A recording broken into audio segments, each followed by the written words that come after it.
Bonsoir à tous et à toutes. Je vous retrouve dans mes chroniques horrifiques chapitre 1. Jason Voorhees. Nous allons aborder son histoire. Jason est né le vendredi 13 juin 1946. Il est alors atteint d'une paralysie faciale périphérique du côté droit de son visage. C'est pourquoi son père, Elias, s'enfuit. Jason est donc élevé par sa maman, Pamela Voorhees, qui est la cuisinière du camp Crystal Lake.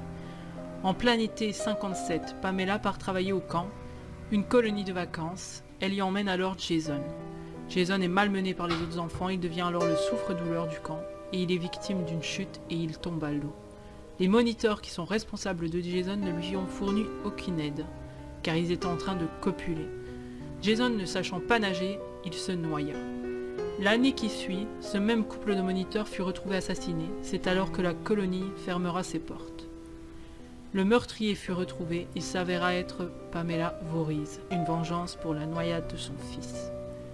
Entre les années 1957 et 1979, on déplora alors d'inexplicables feux de forêt, et en 1968, la colonie de Crystal Lake, qui devait être officiellement réouverte au public, fut à nouveau fermée suite à de mystérieuses pollutions de l'eau. En 1979, des moniteurs rénovent le camp en vue de sa réouverture, mais seront assassinés par Pamela, revenue pour venger la mort de son fils, et qui en outre déteste le camp depuis le drame. Elle ignore que Jason est toujours en vie et qu'il a grandi dans sa folie, caché dans une petite cabane dans les bois de Crystal Lake, où il vit comme une bête sauvage, se nourrissant d'herbes et d'animaux sauvages, à la suite du traumatisme de sa quasi-noyade. Pamela finira alors sa vie décapitée par Alice, unique survivante du massacre. Jason, caché derrière un arbre, sera témoin du meurtre de sa mère. 2 mois se suivent, Alice est alors assassinée chez elle par Jason, qui a enfin quitté Crystal Lake uniquement pour venger sa mère. Ensuite, il repartira tranquillement vers le camp Crystal Lake, comme si de rien n'était. Il s'en prend alors à ceux qui ont le malheur de se rendre à Crystal Lake et qu'il considère désormais comme son territoire. Il se sert de sa machette, une arme avec laquelle sa mère fut tuée. Il utilisera un vulgaire sac à patates troué pour cacher son visage, et ensuite échangera celui-ci contre le masque de hockey d'un adolescent pour cacher sa déformation faciale. Il était présumé mort noyé en 1957, où il avait alors 11 ans. Mais il a été aperçu en 1979 en vie. À partir de ce moment, on dénombrera une série de meurtres signés de son nom, Jason Voorhees. Il sera déclaré mort en 1984, mais en 1986, Jason revient à la vie, devenu mort-vivant. Le camp alors maudit de Crystal Lake, depuis ce jour, ne connut plus jamais de repos. Pour en venir au film, Jason, on sait que c'est un colosse. Il mesure 1,95 m et pèse environ 120 kg. Il a les yeux marron vert et il cache continuellement son visage, sauf dans quelques épisodes. Jason est chauve dans la plupart des épisodes, sauf celui du tueur du vendredi et dans le remake du premier film. Dans le tueur du vendredi, il est affublé d'un sac à patates et ensuite il va mettre un masque de hockey à partir de meurtres en 3 dimensions. Il porte des chemises, une à carreaux dans le tueur du vendredi et ensuite des chemises de couleur foncée. Il porte souvent des bleus de travail ou des vestes usagées. De temps en temps, on le verra aussi muni de gants. Dans Jason X, il est transformé au cours du film en Uber Jason. Après avoir été reconstitué, son corps est fait d'un alliage de métal et sa peau, son masque de hockey, devenu un masque futuriste.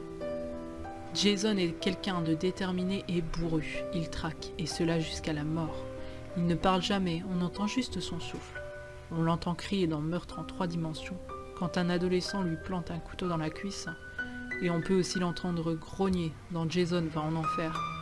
Exceptionnellement, on peut l'entendre parler quand il possède le policier dans Jason va en enfer. Dans Freddy contre Jason, Freddy découvre que Jason est effrayé par l'eau, dû à sa noyade. On peut même le voir étant enfant dans un passage du film. Mais ce passage est controversé parce qu'on voit Jason dans plusieurs épisodes de la saga tuer des adolescents sur des barques sur des lacs, ou alors sur des barricades au-dessus de l'eau, où Jason est dans l'eau. Donc cet épisode-là est controversé. Dans le remake du Vendredi 13 de 2009, on découvre un tout nouveau Jason, plus humain, plus intelligent, Il crée alors des passages souterrains avec des systèmes d'alerte munis de clochettes et de ficelles. Il utilise alors également des pièges à loups pour attraper ses victimes. On voit également Jason tirer avec un arc pour tuer une personne qui fait du bateau à moteur. On découvrira d'ailleurs au début du film une coupe de tir à l'arc, ce qui nous indique que Jason est très doué pour cette compétence. Pour tuer, Jason n'hésite pas à utiliser plusieurs armes différentes, mais revenant toujours à la machette. On peut voir qu'il utilise des haches, javelots, arcs et flèches, fourches, et plus surprenant encore, des aiguilles à tricoter, des tire-bouchons, des tournevis et bien d'autres. Mais sans oublier qu'il tue également à main nue.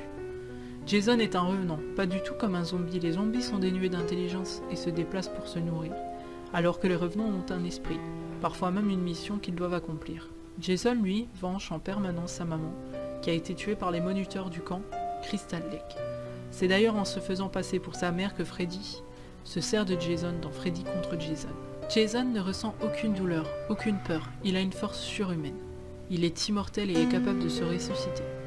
C'est une machine à tuer parfaite et agile, il court, il nage, il saute, et il élabore de temps à autre des stratégies, comme se cacher, étrangler quelqu'un, mais sa vraie spécialité reste d'utiliser les éléments du décor. Il a le chic de se retrouver dans des granges ou des cabanons de pêcheurs avec tous les objets qu'on imagine. On apprend dans l'épisode 9 de la saga l'existence de la sœur de Jason, Diana Voorhees. Jason la tue dans le but de se réincarner. Une fois ce fratricide commis, il tentera alors de tuer Jessica, la fille de Diana, et donc sa propre nièce.